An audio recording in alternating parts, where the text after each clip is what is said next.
Hola, en este episodio de Justicia al Día analizaremos algunas de las tesis y jurisprudencias más importantes publicadas en el Semanario Judicial de la Federación el viernes 3 de octubre de 2025.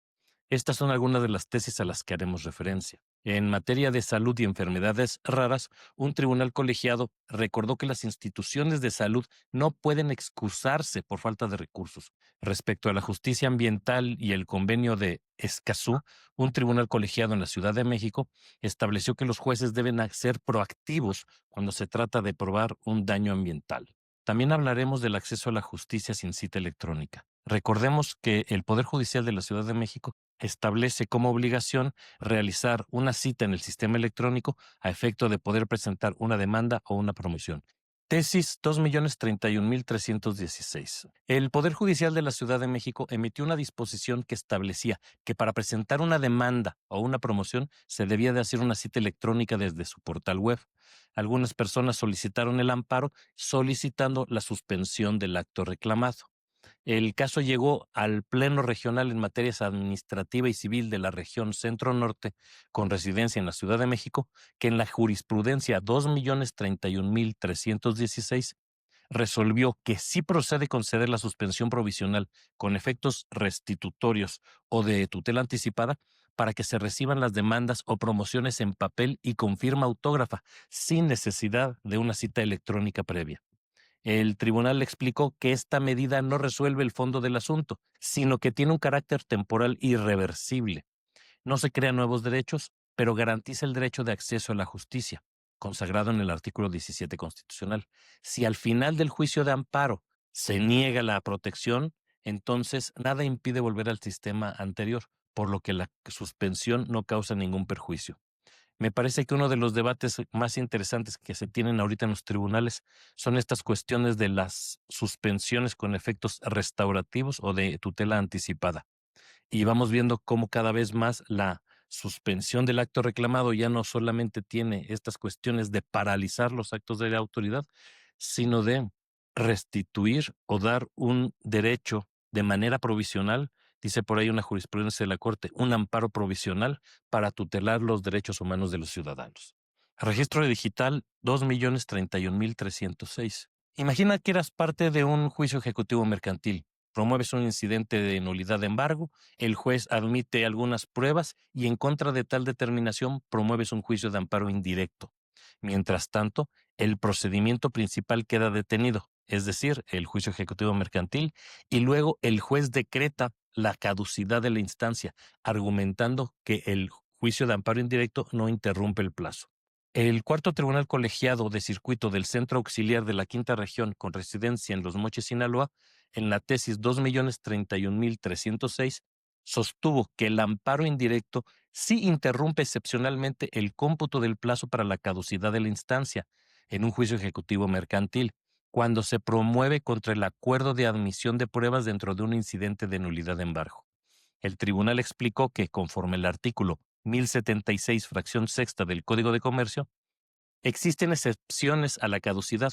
Una de ellas ocurre cuando el proceso debe esperar la resolución de una cuestión previa, ya sea del mismo juez o de otra autoridad. Y un amparo, sobre todo aquel que se dirige en contra de actos promovidos dentro del juicio ejecutivo mercantil, suspende el impulso procesal porque la continuación del juicio depende de lo que se resuelva en el juicio constitucional. Por eso, con independencia de cómo se resuelve el amparo, el solo hecho de haberse promovido el juicio de amparo interrumpe el cómputo para efectos de la caducidad en el juicio ejecutivo mercantil. Me parece que es importante que los jueces de procesos ordinarios no pueden abstraerse de lo que está pasando procesalmente dentro de su juicio. Si bien el juicio de amparo indirecto no es un medio de defensa ordinario previsto en la ley mercantil, lo cierto es que el juicio de amparo indirecto y el proceso mercantil tienen una interrelación y los jueces ordinarios no pueden cerrar los ojos ante esta realidad. Registro digital 2.031.308. Una empresa presentó una demanda de nulidad contra el registro público de la propiedad de Nayarit porque en sus archivos aparecía otra persona moral como titular de una hipoteca que originalmente había sido constituida a su favor. El Tribunal de Justicia Administrativa de Nayarit desechó la demanda diciendo que se trataba de un conflicto civil entre acreedores hipotecarios y no de un asunto administrativo. El cuarto tribunal colegiado de circuito del Centro Auxiliar de la Quinta Región, con residencia en Los Mochis, Sinaloa, en la tesis 2.031.308, resolvió que sí es competente el Tribunal de Justicia Administrativa de Nayarit para conocer de una demanda contra las actuaciones del Registro Público de la Propiedad. El tribunal explicó que se estaban impugnando actos administrativos, no se querían dilucidar cuestiones sobre derechos reales propios del derecho civil. Agregó que el registro civil forma parte de la administración pública estatal y se presta un servicio público de inscripción y servicio registral. Por eso, cuando una persona cuestiona una inscripción o la actuación de un registrador, está reclamando una decisión administrativa, no una decisión civil. De ahí que, si la demanda se dirige contra la dirección del registro público y su proceder registral, el conocimiento corresponde a un tribunal administrativo porque esta autoridad ejerce funciones públicas, incluso de fe registral, en términos de la Ley del Registro Público del Estado de Nayarit. Es importante aquí destacar que, como dice el tribunal colegiado, no se van a ver cuestiones de derecho civil sobre quién es el que tiene mejores derechos sobre la hipoteca, sino lo que se debe de revisar única y exclusivamente es si la inscripción que hizo el registro público de la propiedad fue correcta, ya sea porque lo haya ordenado el juez o porque fue solicitado así por una parte debidamente legitimada para ello. Esta tesis está relacionada con el criterio anterior y es el registro digital 2.031.309. Son los mismos hechos, pero lo repito de todas maneras. Una empresa presentó una demanda ante el Tribunal de Justicia Administrativa del Estado de Nayarit para impugnar actos de registro público de la propiedad. Un tribunal local la desechó, el tribunal contencioso, argumentando que era un conflicto civil porque se discutía una hipoteca entre dos presuntos acreedores y por lo tanto no era materia administrativa. El cuarto tribunal colegiado de circuito del Centro Auxiliar de la Quinta Región resolvió en la tesis 2.031.309 que el Tribunal de Justicia Administrativa no puede desechar la demanda si los actos impugnados y las autoridades demandadas son de naturaleza administrativa, aunque los hechos pudiesen estar relacionados con un asunto civil. El tribunal colegiado explicó que un motivo manifiesto e indudable de improcedencia solo existe cuando el defecto es tan evidente que no deja lugar a dudas.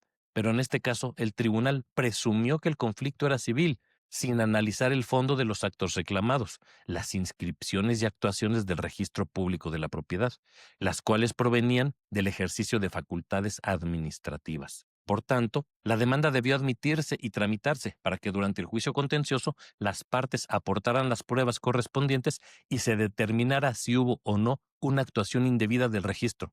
El tribunal precisó que la naturaleza administrativa de los actos impugnados no cambia por el origen del civil de la operación. Lo que importa es quién los emite y en qué ejercicio de autoridad. Tenemos que recordar que tratándose de la admisión de las demandas en cualquier vía civil, contencioso administrativa e incluso de los juicios de amparo, debe de privilegiar el principio proacción para efecto de materializar el principio humano de acceso a la impartición de justicia. Solamente cuando sea muy evidente la improcedencia de la acción es cuando se permite a las autoridades judiciales desechar una instancia, pero no antes. Por lo tanto, si existe alguna duda en relación a la procedencia del juicio, este se debe de admitir y, en su caso, resolver lo que proceda conforme a derecho, pero una vez escuchadas a las partes y en la sentencia que dirima la controversia e inclusive la procedencia del juicio. Registro digital 2.031.310. Una niña que padece síndrome de Morquio, una enfermedad rara y de alto costo, promovió amparo porque el IMSS no le proporcionaba el tratamiento completo que necesitaba.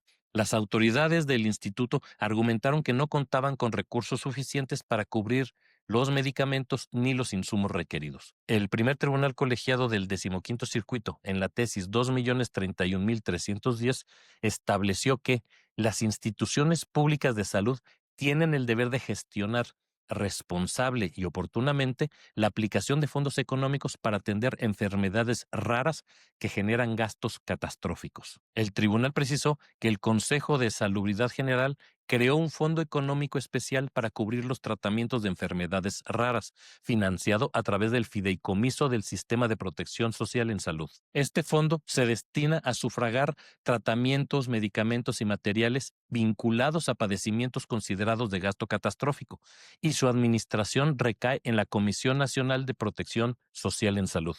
Así, cuando un hospital, clínica o instituto, como el IMSS, el ISSSTE o los servicios estatales de salud, enfrenta un caso de este tipo, no puede excusarse en la falta de presupuesto.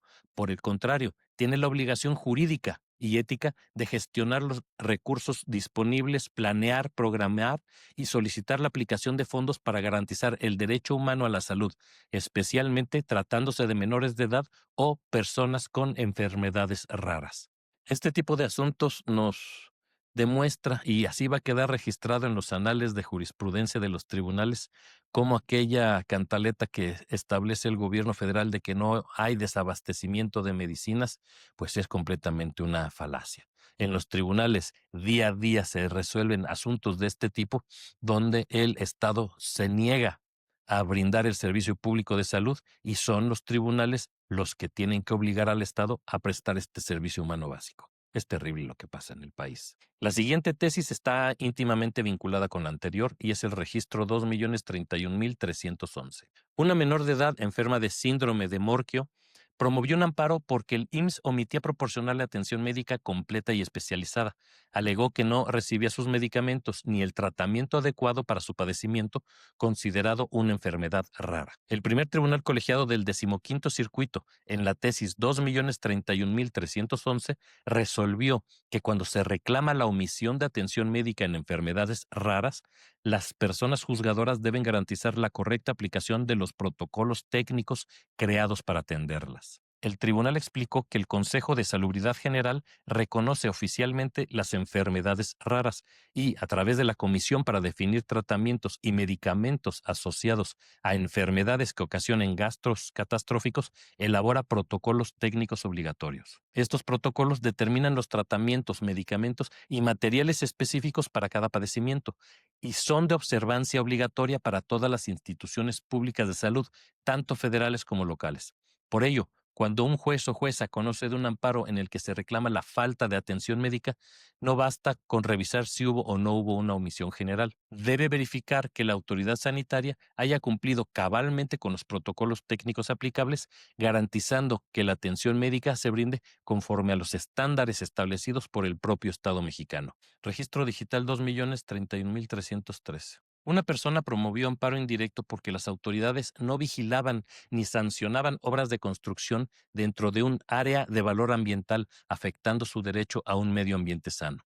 Ofreció como prueba de su parte una inspección judicial, pero cuando la actuaria llegó al lugar, el propietario le negó el acceso, impidiendo realizarla. El juzgado pospuso cualquier determinación hasta la audiencia constitucional, pero la quejosa interpuso recurso de queja argumentando que el juzgado debía de actuar de inmediato para garantizar el desahogo de la prueba. El 22º Tribunal Colegiado en Materia Administrativa del Primer Circuito determinó en la tesis 2.031.313 que en amparo ambiental los juzgados deben realizar los actos necesarios para el desahogo de inspección judicial y propiciar la participación de las partes interesadas, aplicando el numeral 8.3, inciso E del Convenio de Escazú. El tribunal precisó que este convenio de Escazú, del cual México es parte, impone a las autoridades judiciales el deber de facilitar la producción de prueba de daño ambiental.